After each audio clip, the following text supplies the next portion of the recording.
All right, let's break this one down. Emory Hunt in studio, the former Bear turned NFL analyst here with us on CBS. Kyle Long in the mix as well. Kyle, this was the offense that many expected at the start of the season for the Chicago Bears. A lot of points, might give up a lot on the defensive side of the ball, but let's start with this historic performance by DJ Moore. The 1-2 of Justin Fields to DJ Moore does nothing but build confidence on both accounts. What did you make of this night for that duo? Well, I mean, they're in sync, and Justin didn't blink in the pocket. He was just slinging the ball out there. You look at the contested catches DJ Moore was able to make in traffic with a guy on his shoulder, about to spin a guy out. The yards after catch are huge. Just Justin seemingly very confident and poised in the pocket the whole night. Really happy to see that for the Bears offense, and obviously a historic night for DJ.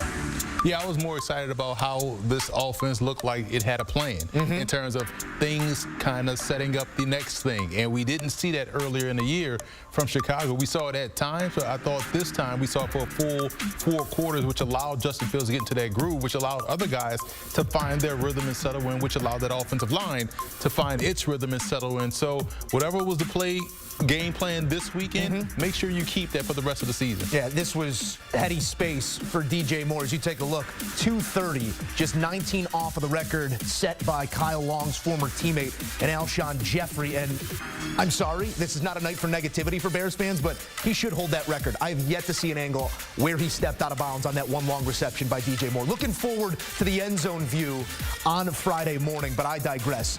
Kyle, to pack this type of performance on the road and put this foot forward as they did, especially in the first half, in the midst of all the static, all the noise around this team, the head coach, the quarterback play, the defense, the Chase Claypool situation, what does that tell you about the character, the makeup of that room?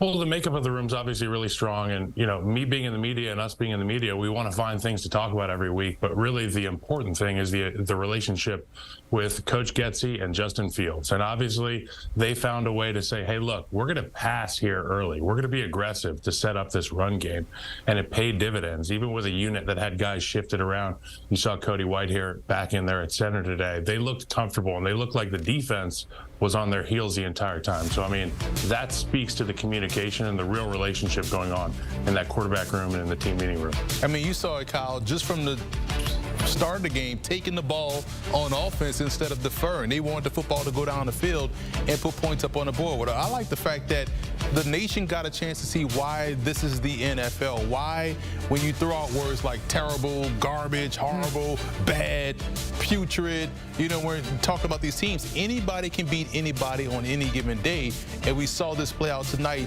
in the nation's capital because the Bears not only did it well on offense, but they did it well on defense, and I think both sides kind of helped them get the win. You don't get the big fella in the mix here on the tail end of a Bears win and not talk about the point of attack, especially in that first half. Again, assertive both in run and pass game. The group up front for the Bears saw a couple different groupings, of offensive line there. Kyle, what did you make of that performance up front by the Bears and that allowing to open up the rest of this offense? Well, if you're going to have anybody go down and have somebody fill in, you want it to be Cody Whitehair. He's been in every situation in that building through multiple regimes, quarterbacks, offensive styles. So when I see them getting involved in the run game, getting on the right page, you can hear Cody calling the mics out. He's calm, collected. These young guys rely on him. Darnell Wright came across the formation one time, and I think they're still trying to find that defensive back. I think he's somewhere in the turf at FedEx Field. The offensive line played physical, and that's the type of game plan they need to have when they can capitalize on the play action and on the deep field shots with Justin Fields. Yeah, it was a run game that we haven't seen in quite some time by this Bears offense in terms of yards before contact. Guys were getting free runs and great looks, especially Khalil Herbert before that injury he sustained. Other side of this one, Emory, Commanders, they showed life. It looked like the Bears might be hurtling towards another 20-plus point lead squandered, but that was not the case. Sort of a look in the mirror moment for Washington. What did you make of their performance on this night? Well, to me, it's about how will they pick up the blitz moving forward, because I felt like Chicago was able to get home whenever they wanted to when they tried to blitz this Washington offense, and their run game, quiet as kept, is something that they have to get going. They can't really run the football when they want to, and that's the biggest key, not only in the NFL but in football in general. You should be able to run the football when you want to. That's the mark of a good team. We saw the Bears decide to run the football when they wanted to, got those yards necessary to close out this ball game. Washington couldn't do that, kept them in a one-dimensional mode, which is why we saw the Bears be able able to really extend this lead and move forward. Yeah, that's a great point, Emery. They were one-dimensional, the Commanders, and towards the end of the game, you saw the Bears sitting back on defense. They're pretty much keeping it in front of them. And when the Commanders are in rhythm, when Sam Howell drops back, sees what he's supposed to see and throw it. It's the same conversation I have about Justin Fields, to be frank. When he delivers the ball, that's a venomous offense. We didn't see that the entirety of the game. He held the ball too long. You heard Kirk Herbstreit talking about it. He put that left tackle in a bind there at the end. Big situations. You don't want to be 3rd and 9, 3rd and 15. Kyle, I'm glad you brought up Justin Fields here because he might be lost in DJ Moore's stat line, but that stat line doesn't happen without Fields. And you sort of alluded to the overreaction era that we live in right now. Did the way that you view Justin Fields change, shift, affect any way in terms of his play here on Thursday night, Kyle? I mean, a lot of things have been said over these last few weeks about Fields and what the Bears should do at that position moving forward. Did this change your point of view at all? Hey, look, I mean, Justin Fields is a special talent. We said it on the show before, and he went out there and proved it again tonight. And it's just, you fall in love with the guy every time you see him doing something special. You just hope that he can continue to have that sort of relationship and conversation with that coordinator. They can be on the same page. They've got a few of these games coming up where they can capitalize on a defense that's not tops in the league. So look for Justin Fields and Getsy to continue to build on this. But again, if you're watching Justin Fields tonight, welcome to the bandwagon. Hop on. There's a lot of room. People have hopped on, off, on, off. I think we said we were walking next to it pregame, maybe doing some skitching at this point. We got the Heelys on. We're holding on the back of it. Justin Fields, 27 of 34 for 531, 5 touchdowns, no interceptions, a rating of 158.3 when targeting DJ Moore this season. A lot of numbers. It just means it's really good when it's 1-2. What did you make of 1 tonight? Well, the fact that he is now leading the league in touchdown passes. I know it's one. I get it, but they got the technicality, right? But all seriousness, Kyle touched on it. It's about stacking these type of performances on top of one another. We can't see this Justin Fields 3 weeks from now. We got to see this one next week, and that's going to be the biggest key for him moving forward.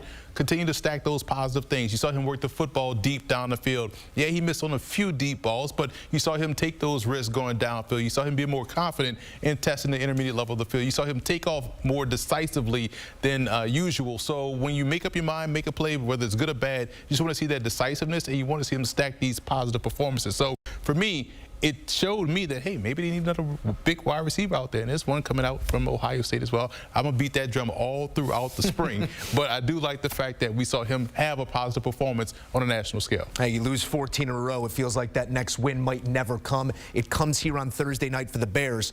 How do you make it worth more than 1, Emery? How do you build off of this if you're the Bears? I mean, they were dinged up, especially in the second half. A lot of pieces are going to need all 11 days to get ready for next Sunday. What do you do to make sure that this sort of thing, just like that 14-game losing streak, compounds, but in a positive manner? Well, it's fun because when you think about what happened tonight, right? They won 40-20, so it's easy to say, oh, this is a blowout. You got 40 big ones. You beat this team by 20 points. But how many times we watched this game, Joe, and we like, they didn't get home on that pass rush multiple times. Oh, they missed that tackle. They didn't squeeze on that zone pressure. A lot of coachable moments on that film. A lot of coachable moments. So it's like, man, we may have won by 20, but we probably should have won by 60, or we could have lost by 20 because of these mistakes that we made all throughout the ball game. So this is a great game from a coach's perspective because you can teach these guys, coach these guys up, say, hey, we left a lot of meat on the bone tonight in Washington. Yeah, and what's not lost in this on me is just winning the turnover battle. I know that there's a fireworks show that was going on tonight. Both of these quarterbacks showed up with their mortars, and they were just like, let's just see how many times we can throw it down the field. But I think taking care of the football is obviously paramount. And Justin Fields, we want to see him take shots down the field. We want to see this offense be explosive and this defense play inspired. But you have to take care of the football, and you have to go get it on the defensive side of the ball. No great Bears defense was without a lot of turnovers. It's a great point. The turnover battle was won, as was the game. Kyle Long, Emery Hunt, great stuff as always. Bears back in the win column for the first time in 346 days. Woo.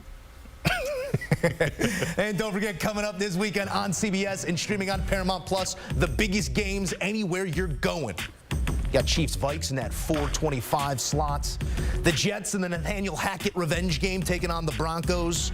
Earlier in the day, some black and blue ball between the Ravens and the Steelers. Enjoy it all with us on CBS Sports.